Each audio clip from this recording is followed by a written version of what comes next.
Hello मेरे दोस्तों, आपके अपने YouTube चैनल SPR में स्वागत करता हूं। आज के इस वीडियो में हम क्लास 10वीं का साइंस जो चैप्टर नंबर 1 है उसको स्टार्ट करेंगे, जिसका नाम है रासायनिक अभिक्रिया एवं समीकरण के बारे में जानेंगे। तो सबसे पहले स्टार्ट करते हैं, रासायनिक अभिक्रिया के बारे में जानते हैं।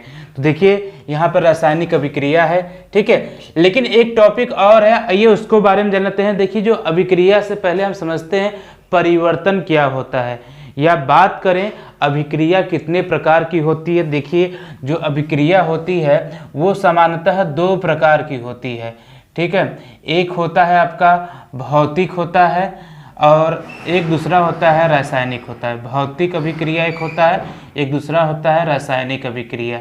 तो रासायनिक अभिक्रिया में आइए हम जानते हैं, ठीक है। भौतिक अभिक्रिया में क्या होता है आपका, तो जिसमें देखिए भौतिक अभिक्रिया में जो भौतिक वस्तुएं जो होती है उनका आकार, ठीक है, स्वरूप ये परिवर्तन रहेगा, लेकिन उनका गुण जो होता है वास्तविक गुण होता है, जिसे हम कहते हैं रासायनिक गुण, वो अपरिवर्तित रहे।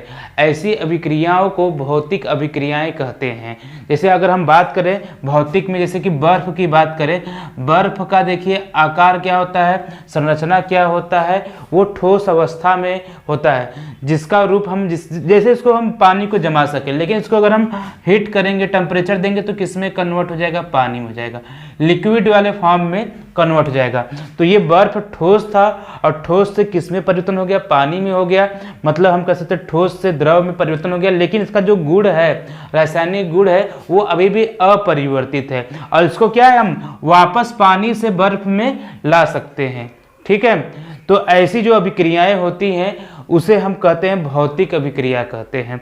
और रासायनिक अभिक्रिया के बारे में आइए हम डिटेल में पढ़ते हैं, ठीक है। तो आइए शुरुआत करते हैं, रासायनिक अभिक्रिया क्या होता है, ठीक है।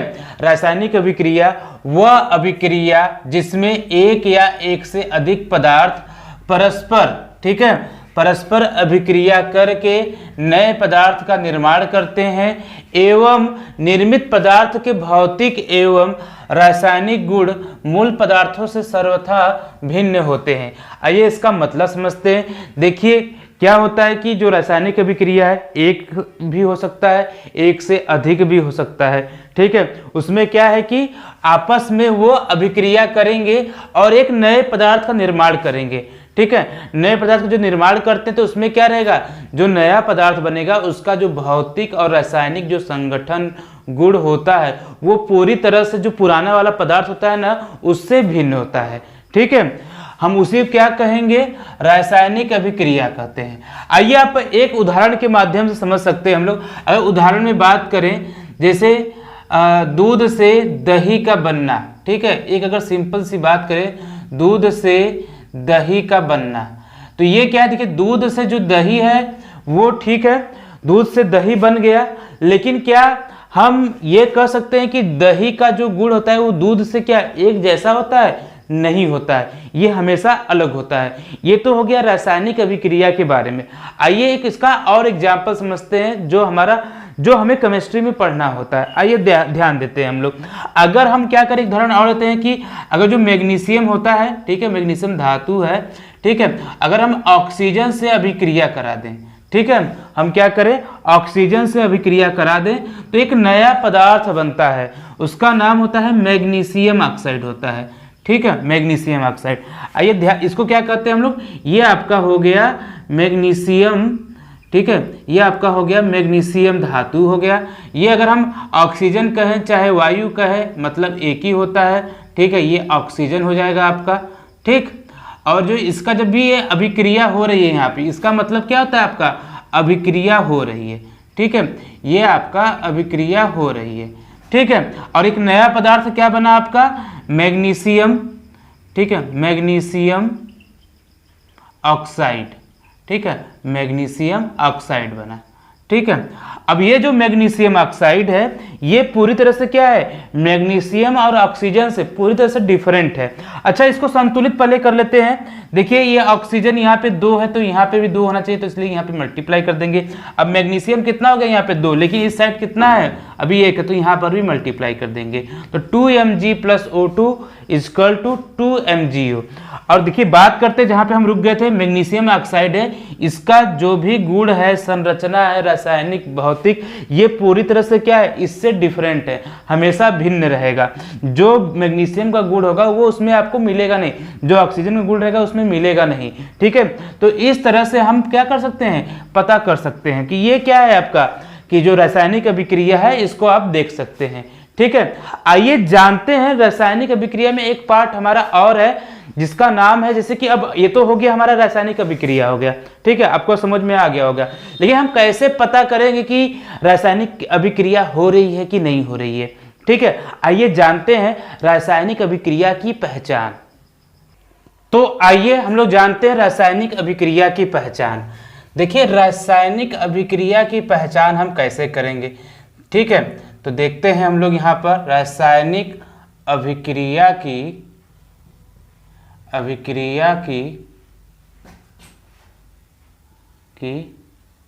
पहचान। देखिए जो अभी हम पिछला एक लिखे हैं अभी समीकरण, देखिए अगर हम बात करें जैसे यहाँ पर Mg + O2 गिव्स MgO, तो यहाँ पे 2 रहेगा, ये भी आपका 2 हो जाएगा, ठीक है। ये अभिक्रिया अगर हो रही है कि नहीं हो रही है, कैसे इसको हम पहचान करेंगे। तो देखिए सबसे पहले पहचान करने का तरीका क्या होता है रासायनिक अभिक्रिया का, तो हम क्या करेंगे, अवस्था में परिवर्तन, ठीक है, अवस्था में परिवर्तन, ठीक है। आइए जानते हैं इसके बारे में, अवस्था में परिवर्तन।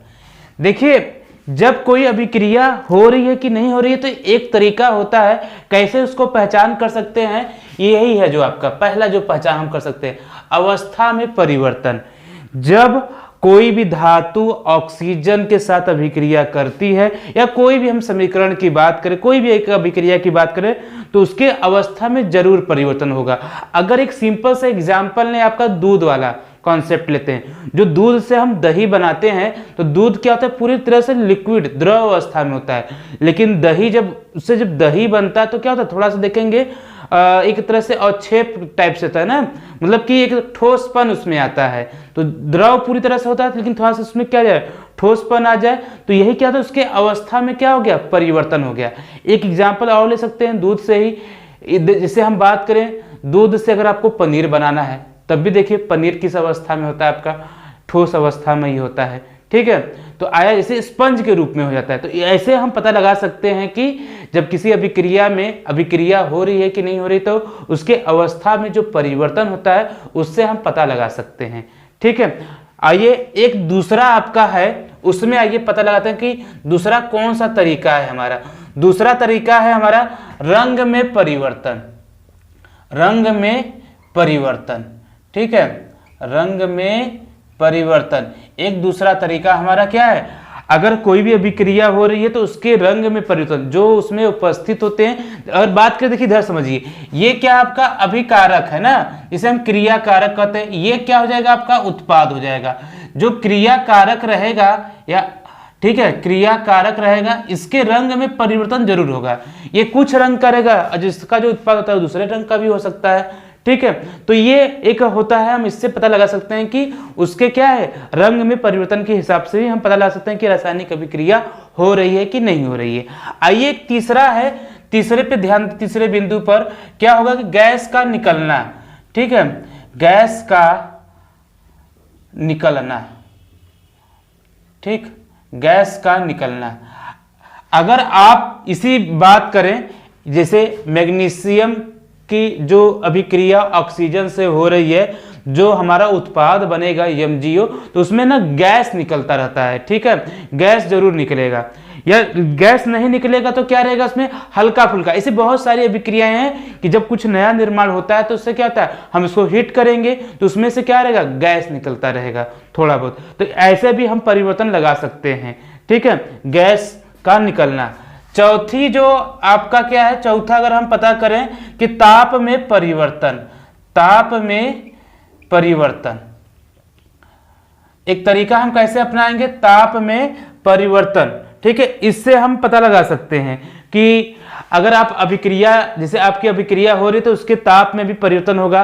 अगर हम चूना की बात करें, जो हम रंगाई पुताई करते हैं तो उसमें हम चूना को भिगाते हैं ना पानी में, तो पानी में जब भिगा देते हैं तो उसमें देखेंगे बुलबुलाहट, इसे नहीं तो बुलबुले निकलते रहते हैं, बुलबुले निकलते तो उसमें देखिए अभिक्रिया हो रही है। जैसे आपका तरीका था ना एक तो कि गैस का निकलना कैसे पता करेंगे, तो देखिए उस चूने को डाल देंगे तो कुछ टाइम बाद देखेंगे उसमें से गैस निकलता रहेगा, तो उससे भी पता कर सकते हैं कि वहां पे क्या हो रहा है, अभिक्रिया हो रही है। लेकिन उसमें आप देखेंगे तो उसमें जो पानी में जब हम चूना डालते तो कुछ टाइम बाद देखेंगे तो उसका जो ताप रहेगा वो परिवर्तन हो जाएगा, वो हीट अवस्था में रहता है, ठीक है, मतलब गर्म हो जाएगा वो।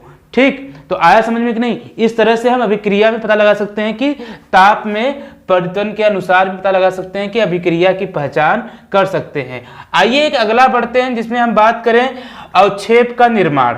ठीक है, अवक्षेप का निर्माण, अवक्षेप का निर्माण ये पांचवा तरीका है। इस तरीके से भी आप पता लगा सकते हैं। अगर मैग्नीशियम और ऑक्सीजन में जब अभिक्रिया होती है तो जो मैग्नीशियम ऑक्साइड जो बनता है आपका, ठीक है, जो MgO बनता है वो देखेंगे, जिसमें आप अगर परख नली बनाएंगे तो उसमें नीचे जैसे एक पात्र रहेगा तो पात्र के नीचे में इधर ही व्हाइट रंग का, ठीक है, व्हाइट रंग का आपका बनेगा, तो ये क्या होता है, यही अवक्षेप होता है। तो इससे भी आप पता लगा सकते हैं कि क्या है ये आपका, कि अभिक्रिया हो रही है कि नहीं हो रही है।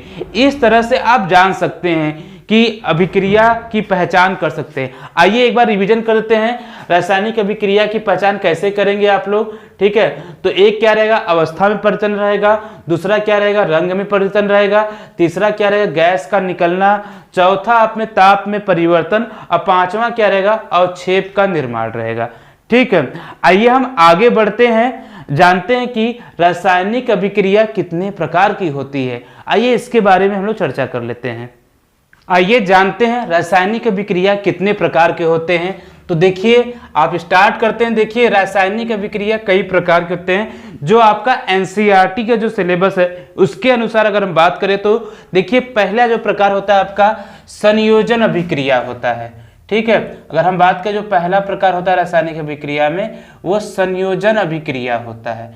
ठीक है, हम इसको डिटेल में आगे पूरी तरह से जानेंगे। ठीक है, रासायनिक अभिक्रिया में पहला प्रकार होता है आपका संयोजन अभिक्रिया होता है। ठीक है, और दूसरा ये जानते हैं दूसरा प्रकार कौन सा होता है आपका, तो दूसरा प्रकार होता है वियोजन अभिक्रिया होता है। ठीक है, वियोजन अभिक्रिया होता है, दूसरा प्रकार होता है आपका वियोजन अभिक्रिया। ठीक है, तो देखिए ध्यान दीजिए, पहले हम इसमें जान लेते हैं कि रासायनिक अभिक्रिया कितने प्रकार के होते हैं। तो जानते रहिए कि रासायनिक अभिक्रिया कुल 5 प्रकार के होते हैं, जिसके बारे में हमने आपको पहला बता दिया कि कौन सा होता है आपका संयोजन अभिक्रिया होता है, ये पहले प्रकार का होता है।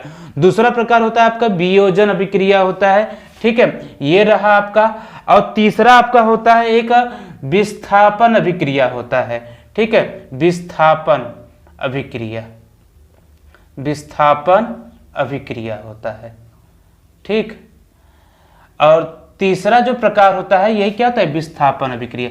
इसमें भी आपके 2 प्रकार होते हैं, एक क्या होता है आपका एकल होता है, एकल, और दूसरा होता है उभय होता है, उभय वाला, उभय विस्थापन, मतलब दो लोग एक साथ विस्थापित होते हैं।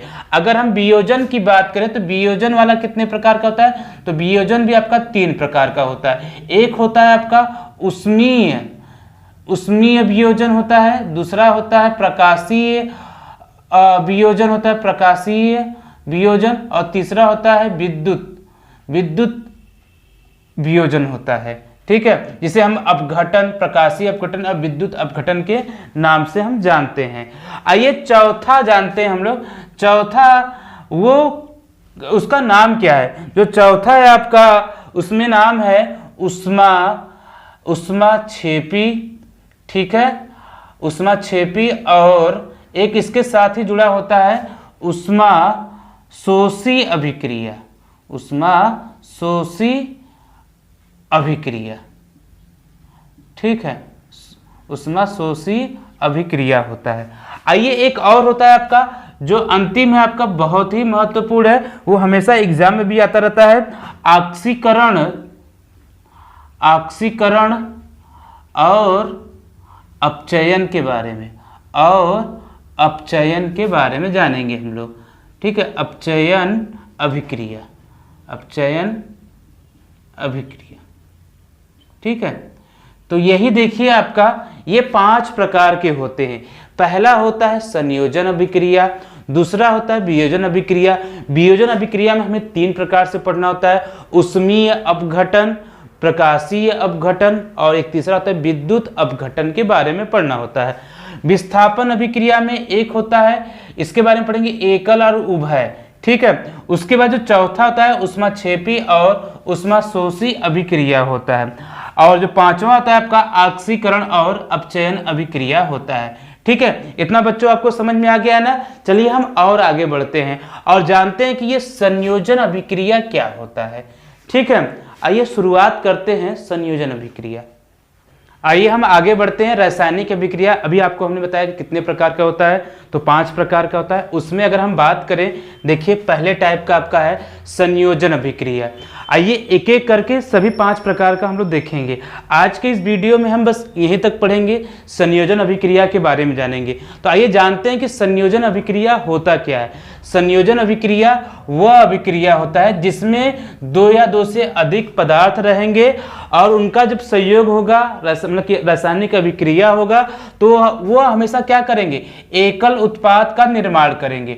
उसे ही हम लोग संयोजन अभिक्रिया कहते हैं। ठीक है, आइए एक उदाहरण देख लेते हैं। उदाहरण की अगर हम बात करें तो यहाँ पर देखिए, अगर हम अमोनिया जो है अमोनिया NH3, ठीक है, इसे हम कहते हैं अमोनिया कहते हैं, इसकी अभिक्रिया हम हाइड्रोजन क्लोराइड HCl, इसे कहते हैं हम लोग हाइड्रोजन क्लोराइड। ठीक है, अब इन दोनों का जब अभिक्रिया होगा तो हमेशा क्या रहेगा, एक नया पदार्थ बनेगा जिसका नाम है नौसादर, जिसे हम लोग कहते हैं, इसके जो इसका सूत्र है NH4Cl होता है। ठीक है, जिसे हम कहते हैं अमोनियम क्लोराइड कहते हैं। ठीक है, और इसका एक उपनाम और होता है, नौसादर के नाम से इसको जानते हैं हम लोग। ठीक है, लेकिन देखिए यहाँ पे जिसे संयोजन अभिक्रिया किसे कहते हैं, जिसमें 2 या 2 से अधिक पदार्थ रहेंगे। ठीक है, देखिए 2 या 2 से अधिक, यहाँ पे 2 पदार्थ हैं। ठीक है, जो आपस में अभिक्रिया करके क्या बना रहे हैं, अमोनियम क्लोराइड बना रहे हैं, जिसमें क्या है आपका एकल पदार्थ है। ठीक है, और इसमें एक बात और होता है कि इसमें सह उत्पाद और कोई होता ही नहीं है। जब भी ऐसी अभिक्रियाएं होती हैं वहां पर क्या होगा, आपका एकल पदार्थ ही बनेगा। सह उत्पाद या कह सकते हैं इसके साथ कोई और आ जाए, ये ऐसा पॉसिबल नहीं है। ठीक है, तो संयोजन अभिक्रिया आपको यहाँ पे समझ में आ गया। इसके जो देखिए बाकी जो 4 टाइप है उसको हम अगले वीडियो में आपको बताएंगे। ठीक है, आपको ये वीडियो कैसा लगा आप इसको कमेंट करके जरूर बताइएगा। अगर आपको इस चैनल पे जो वीडियो आपको प्रोवाइड किया जा रहा है इन्फॉर्मेटिव लग रहा है, तो इस चैनल को सब्सक्राइब कर लीजिए ताकि नोटिफिकेशन मिलता रहे। इसके अलावा कोई भी गवर्नमेंट जॉब है जिसका आपको प्रिपरेशन करना है, तो उसकी जो जानकारी है इस चैनल के माध्यम से आपको प्रोवाइड की जाएंगी। ठीक है, तो आज के लिए इतना ही, धन्यवाद।